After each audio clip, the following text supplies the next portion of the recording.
Addiction. It's a serious situation. We all have at least one family member or friend, maybe it's even you, struggling with drugs or alcohol. That's when we need real love and support to make changes for the better. Addiction impacts us all, so it's only right to have a conversation about it and recovery today. So let's get into it. Situations and conversations with Renee. Situations and conversations with Renee. Real situations, real conversations. Empowering the community leads to elevation. Entertainment and education, no better time than now. Hey, welcome to Situations and Conversations. I am your host, Renee. And sometimes we need help. Sometimes when folks need or are even offering help, their voices can fall on deaf ears because they only hear, "You've never walked in my shoes." Well, not today. Today we have Deandre Kenyanjui, I like saying that name, it's really cool, on both sides of the addiction and recovery support. He's walked in those shoes for real. And he's here to share the story of his addiction journey and shed light on the amazing work he's doing now to support others.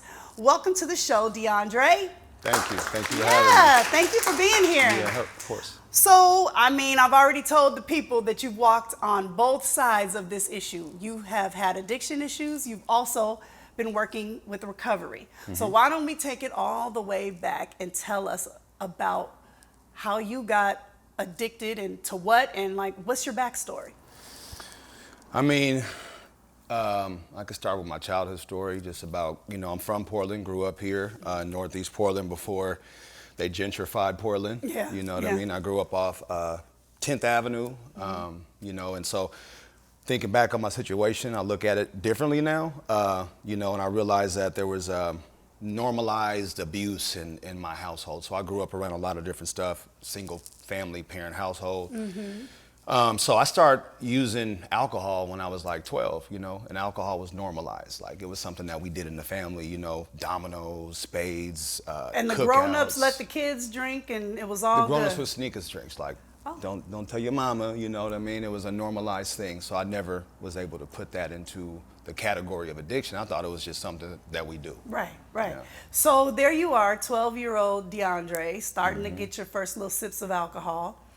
And what you know now is that can also change the chemistry in your brain, and you're young, right, at that point, so everything, your whole body chemistry can change. And so did you start to find yourself needing it? No, I'd say it didn't start with me being addicted to it and needing it. It was more of I felt comfortable in my own body. Like, I felt like I could talk to anybody, do anything. It was like, it relaxed me, and I didn't know that was the effect that, a substance would have on me.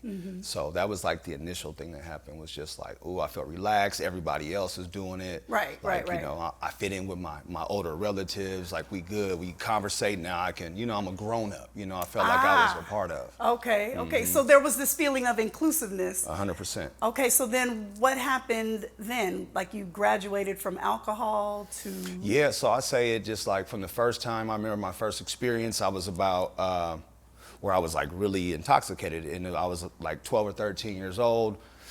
One of my older cousins was like, drink this, and I drank it, and I remember being like sick, throwing up, and I can identify now, but back then I didn't know I had a problem, because like most people who get sick and throw up and have a hangover don't want to drink again, and I couldn't wait to do it again. Really? Like, yeah. You just thought that was like, okay, got that out my system. This is the back life at I want to. This is what I want to do. Wow. And that's the mindset of addiction. I didn't know that then, but now it's clear.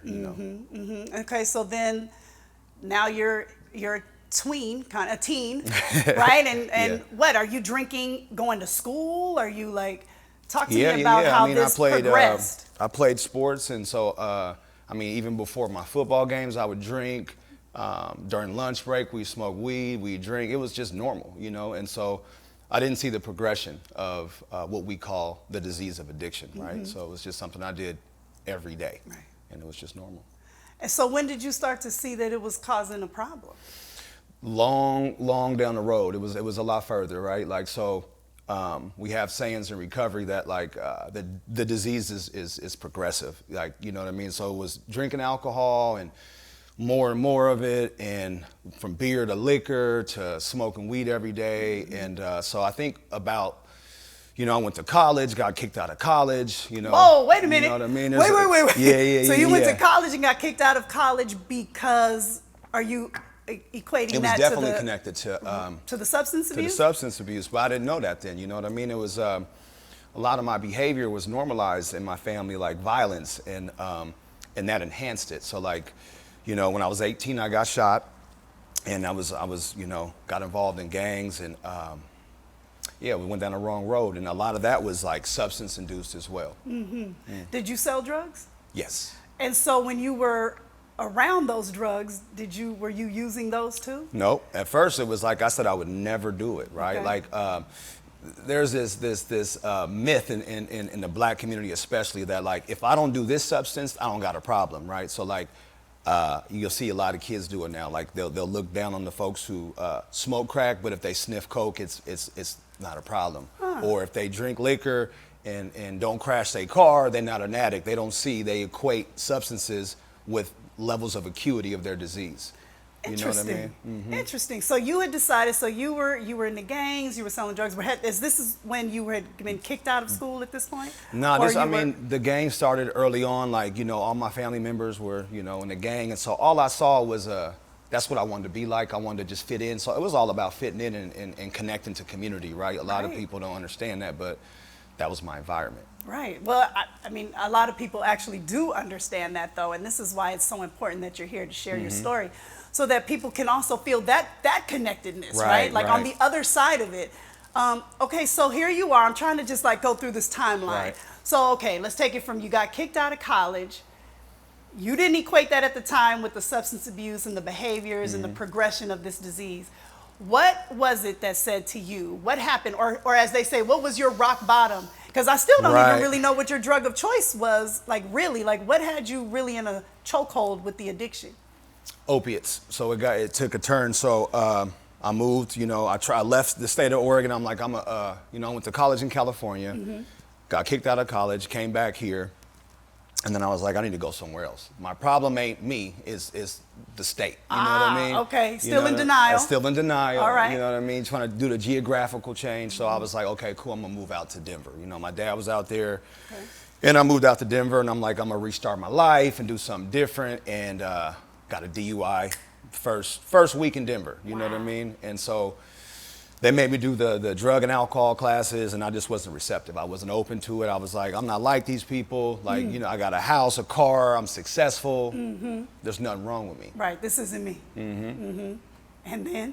And then it got progressive. So I couldn't complete my drug and alcohol classes because I kept drinking. I tried to trick the UA system, like I'm a blow on this day and drink on this day. Oh, you were really in the throes of it. The hustle, I thought I could hustle the system, right? So that was the things I was doing. And then I ended up having children, right? So I thought that might change me, right? I had kids and was in this new relationship and was like, okay, cool, I'm away from Portland and the gangs, and somehow the same stuff kept happening, right? So I had these children, 3 at the time, and these little girls, and I wanted to be the best dad in the world, and even with my best intentions, I couldn't do right? So it just went from alcohol to, I started doing mixed martial arts, broke my arm, got a prescription of pain medicine, and then kicked off a whole new realm. Ooh, and there's a lot that's going on around the prescribed medications that people are addicted to. 100%, yeah. Woo, okay. I think this is a good place, real quick, to take a break, because you do come out on the other side of this, right? So you're here, you have a shirt on that says a lot that we're gonna get into. Yep. And so please don't go away. We're gonna be back with Deandre and his story, and we're gonna move into the recovery side on Situations and Conversations in just a bit. Hang on. Special thanks to our presenting sponsor, Oregon Health Authority, helping people and communities achieve optimum physical, mental, and social well-being. Welcome back to Situations and Conversations. I'm Renee. Our presenting sponsor, Oregon Health Authority, is committed to helping our community with addiction and recovery. So here we have a specialist. Back with us is Deandre Kenyanjui, who is also not only an addiction and recovery specialist, but you also are the founder of Us First Initiatives, which we are going to get into in just a little bit, but I want to pick up where we left off. We were talking about, or getting into rather, the catalyst for change for you when you finally recognized that you were actually addicted. You had an addiction issue, you had this disease. What was it that took you over to acceptance and change? I'd say it was, the pain medication got bad. I was being overprescribed pain medicine by the doctors. And then when they cut me off, I thought I had a cold and realized I had physical dependency on this substance. And so You thought you had a cold. body was hurting, nose was running. I was like, I got a cold. So that's like those flu-like symptoms where, Exactly. people who aren't familiar, Right. if you maybe watch some movies and TV, maybe you see the people shivering Right, and right. sweating and having, so you started having withdrawals. Withdrawals. Yeah, that's what we call withdrawals, Yeah, right? I didn't yeah. know. I didn't have terminology or words for it then, but I was having withdrawal, and the medical system didn't inform me that this was going to be a thing. They had me on medicine for 3 or 4 months, a high dose of oxycodone, didn't even tell me nothing. So I'm, just going about my regular day, and then I'm sick, I'm not feeling well, and I'm like, what's wrong? I couldn't figure it out until someone else was like, is your arm still broken? And I was like, yep, took something, felt better like that. And I was like, there's a problem. Okay, So that's okay. when I first knew that there was a problem. Okay, and then didn't you have some sort of loved one or anybody trying to tell you though that something was an issue? They always do, right? Loved ones always, they don't understand the predicament. They're like, why are you doing this, right? But there's the denial piece that's like so strong. It's like, ain't nothing wrong with me, something wrong with you. Like, leave me alone, I got it, I'll figure it out. Like, I know what I'm doing. And it got progressive to, you was talking about that point of change. And that point of change for me was, it led me down a road where I abandoned my kids. Now I'm homeless. I'm living on the streets of downtown Portland, and I am not recognizable to who I used to be. Wow. And at that point, I knew I had a problem, right? But I didn't know the solution. I didn't know who to go to, what my dilemma was. I just knew I had a problem with drugs, and by that time, I'd accepted my dilemma. I was like, I don't care if I die. This is just the way it is. Like, my kids don't need me no more. Like, they're better off without me. Right, you start having all those thoughts Right. that lead to even more despair and depression and disease. Yep, and more using, because I want to get rid of those thoughts, right? Most folks are using to cope with mental health. That's another thing that I didn't know about, was a lot of us have severe mental health from post-traumatic stress. We got PTSD, and we're self-medicating, right? And I was self-medicating and didn't know it. Wow. Yep. Wow. So I understand that your aunt helped you. Yeah, my aunt did. So, God showed up, right? So I'm downtown. My aunt sees me. I hadn't seen her in like 6 years. So she never seen me on drugs. And I bump into her, you know what I mean? And she looks at me and she didn't even know who I was. And so she's crying and I'm like, what you crying for? And for the first time, I saw how bad my life had become. She looked at me and she was crying, and it was like an outer body experience where I switched places and I was looking at me through her eyes. And I was like, oh my God. And then the tears came and I was crying and they didn't stop. And she asked me, did I want help? And I was like, yeah, I do, but I don't know where to go. And she took me to inpatient treatment and never looked back since. Thank God. Thank God. And look at you. You are doing it. Yep. So first of all, thank you for sharing your story. I Yeah, know that yeah. maybe it's easy for you, but I would think that it can be challenging sometimes having to go back and relive and talk about those painful memories, but you've turned that pain into progress. So let's talk about that. Let's talk about your own program. Like, you went out and developed your own program. How long have you been sober? Clean and Almost sober? 9 years, so August 14th, Wow, 2015. congratulations. Thank you. That's awesome. Yeah, we can clap it up for that. That's I fantastic. appreciate that. Okay, and so now you're pouring into others. Tell us about your program, Us First Initiatives. Yeah, so Us First Initiatives really formed in my mind based on my experience. When I was new to recovery, it's hard to navigate the system. It was hard for me to find language to my own problem, and there was no one that looked like me that helped me navigate the system. So, I got into, when I was new in recovery, I started working in the field. I wanted to give back. My experience wasn't just for me, right? I didn't go through all that struggle for me. I went through it so I could help somebody else. God didn't spare me just for me. So that's my mentality. So I'm always giving back. And I wanted to make it easier for people who looked like me and were in similar shoes, right? A lot of black folks land into recovery and don't feel comfortable. They're like, ain't no one look like me. This ain't made for me, and they leave. So that's where Us First initiatives came from, was from the concept of like for us, by us, and systems that are informed by people with lived experience, right? So I want to develop Us First initiatives, and that's what I did. And how long have you had this program? This has been going on for about a year. Oh, wow. We're new. Okay, so you're kind of in your infancy stages. How's it going? We got some traction. It's going really good. Last year, we threw the first Black Healing Summit for 55 Black folks in the workforce. We paid for everything. We even gave them $500 a piece, paid for the hotels, and we just did spiritual healing, community talking. We played dominoes, spades, played music, dance. We had yoga. I love that you brought up something from your childhood, Yep. playing the spades and the music and the dancing, but this time normalizing it without all of the substances. Exactly. Because love that. there's a life after drugs, right? Some of us believe that once we get clean, that it's not fun. Ain't nothing to do no more. Right. And that's not true. And so I wanted to normalize that. And so we had our healing summit. We've been providing housing navigation to over 15 Black folks, getting their rent paid for, getting them into the workforce, all types of stuff. Wow. So it's interesting that you said this is sort of like for us, by us, and how we as people of color often don't see people like us in these recovery programs. Right. But you did see one person that you saw who looked like you, who shared similar experiences, really helped you like connect. And that's what it's really about, right? It's the most connection. important thing. Yeah, okay, I'm really digging that. I'm just looking at you because I'm thinking, I just wouldn't have, and I don't know what addiction looks like as far as, well, let me take that back. I know what addiction looks like. Right. I don't know oftentimes what the other side looks like. Right. What the recovery and the success and the giving back. But this is what it looks like, y'all. This is what it looks like. Like you. Appreciate that. Yeah. It takes all types of forms. Like, there's this idea that addiction looks like homeless people, right? And we're in a big, opioid crisis right now. And what I want to say is the most people who are dying from overdoses are in their homes. They're not the people you see on the street. So addiction can be tricky. It can happen to anybody. It doesn't matter what you look like, what color you are, where you come from, what your sexuality is or sexual orientation. It impacts anybody. It impacts everybody. Everybody. There you go. It impacts everybody. Thank you so much, Deandre, for being here, sharing your story, and for your recovery and support efforts, which is what we really want to highlight.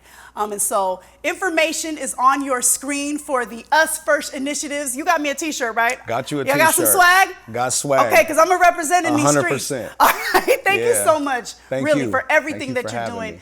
And for sharing your story and making sure that you are connected in ways and trying to connect other people in ways that they don't often see. It's an honor. Yeah, thank you so much. you. And thank you to our presenting sponsor, Oregon Health Authority. Information is on your screen. If you or someone you know struggling and you don't know where to turn, you do now, okay? Us First initiatives. Thanks again, Deandre. All right, we'll be right back with more situations and conversations in just a bit. Hi there, this is Yolanda. I'm so excited that all of you will be joining us this upcoming Saturday, June 1, for the first inaugural NAACP walk. I am so looking forward to this, and I cannot wait to see and greet each and every one of you. Hoping you all have a blessed day. Conversations with Trey Renee. Situations and conversations with Trey Renee. All right, we are back with Situations and Conversations. I'm Trey Renee, and it's time for Hey Trey, that's me, where we discuss the juicy topics that you all want to talk about. So still hanging out is Deandre at the table. We also have my executive producer, Taylor Ford, along with from Bloom Agency, Abibat Durosimi. Okay, so Taylor, do tell what you're bringing to the table. Okay, so today, y'all, I had a really dope conversation with my friends, and it's a lot of stuff going on in the entertainment space right now.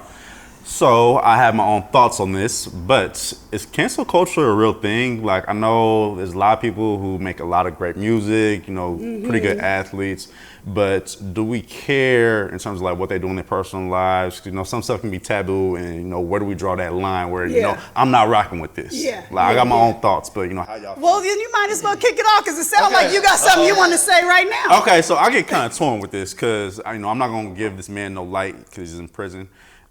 There's a phenomenal R&B artist from the city of Chicago. You know, we're not going to shed no light on his name. Yeah, great catalog, but, you know, just stuff he's done in his personal life as far as abuse with minors and with women, I just can't rock with that. So I choose at this point in my life not to stream any of his music. But I do struggle sometimes with other people, you know, when they might have, you know, a hiccup here or there where, you know, I'm like, you know, as a man of God, as a Christian, you know, where do I give somebody a second chance? And other times where I'm like, you know, I'm done with you altogether. Yeah, you know what? I'm going to say this. I feel like it depends on what the offense is. Okay, because the one you're talking about, we've been knowing. Okay, we knew, and we kind of, so maybe we're even a little bit culpable because we didn't call it out as much as we should have when he was saying even in his songs that he was down with the baby girls. Okay? Right, I mean, you know, all of that, right? Okay, so that being said, for me, it depends on what the offense is, but I lean more toward counsel culture than cancel culture. Because I believe that anybody is capable of making a change if they want to. Now, see, with that particular person you're talking about, he went on every outlet on some like, well, how old are you talking about? When you say teenagers. And you say, by teenagers, what do you mean by that? I mean, come on, man. It's age, and it does matter, and it's not just a number. Okay, so like, you know, somebody like that who just doesn't seem to get it and clearly is always in denial, you know, I'm not rocking with you in my house anymore. But now, somebody like a Will Smith. I'm going to say his name because you're not canceling Will around me. Okay. The brother made a mistake, huge mistake on, oh boy, the biggest public platform. I mean, he was being celebrated at the highest levels for his career and everything. And you know, I don't know what's going on in his marriage. I just know that Will has provided many bops over the years. He's an icon, a trailblazer. He has conquered many areas in the entertainment field. He is a mega, mega, super duper duper star. And he made a mistake. And, you know, I don't know if Chris Rock will ever forgive him. Maybe Chris Rock might cancel him. You know? But I'm still watching Men in Black, Independence Day, and when Bad Boys 4 comes out, I'll be watching that too. Me too. Period. Yeah. What you think, B-Back? Oh, I mean, there's definitely levels. It's hard, you know, because a lot of the music that, you know, was played, it was around in my childhood, and sometimes those gives me all the good moods and all of that. But then at the end of the day, like you said, they should be counseled. You know what I mean? Like, just see if they actually have learned their lesson. Like, you know, you got Chris Brown too. You know what I mean? I mean, I feel bad for him. It's like, okay, you were young, that situation. I mean, she even said that, you know, she had her part into it as well. And if she can forgive him, yeah. If she can forgive him, why can't the public seem to forgive him? Exactly. Right? What do you think? Exactly. Yeah. Well, y'all don't want to know what I think. So, So let me put it down. it depends on how talented you are. Oh.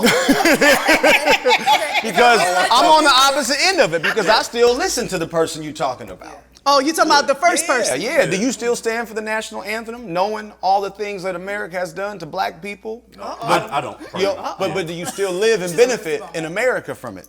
Well, So that's the same thing. We got to call a spade a spade. So across the board for me, I got to be the same. I don't believe in cancel culture, but I also think it's a fine line between hate speech and putting stuff out there versus what you said on accident. I like that perspective. I mean, you know, this selective outrage that we have, and I fall victim to it too, because I pick and choose. This is amazing. I love this conversation, but I think we have another one. Okay, so because people really want us to talk about some things. Yeah, so I did get a DM. Somebody, you know, was a fan of the show. They asked me this, you know, Tay, can you ask Trey this for me? I'm having an issue with my in-laws at this time, you know, love my partner, you know, we've been dating for a few years. I don't know how to approach this situation. Is it on me to try to mediate the situation, or should I ask my spouse or girlfriend, I guess in this situation, to help smooth things over? Well, okay, kind of vague, but I'm getting the gist of it, and having, you know, I was married for 20 years, and in-laws are a very real thing to have to, work with. And first of all, it all depends on where your relationship is with them, right? And where your spouse or your significant other or partner's relationship is with them. Some people have a very estranged relationship with their parents or their people. And then you come along as the spouse or the new person, the new partner, and they maybe fully embrace you and still ice out the partner. Right. Well, then, that's a whole this is dicey. Yeah. And the reason why is because who do you choose first? This is where where is your alignment? That's where you need to start. Are you aligned with your partner? Or are you just trying to also be in good with everybody? Because I can tell you right here, right now, that never works. Okay. That never, ever works, right? Look at people that said, okay, do tell, darling. No, the thing about it is that everybody grows up in a different environment, right? But then you, as a person, choose how you live your life, right? In the future and whatnot, like who you are.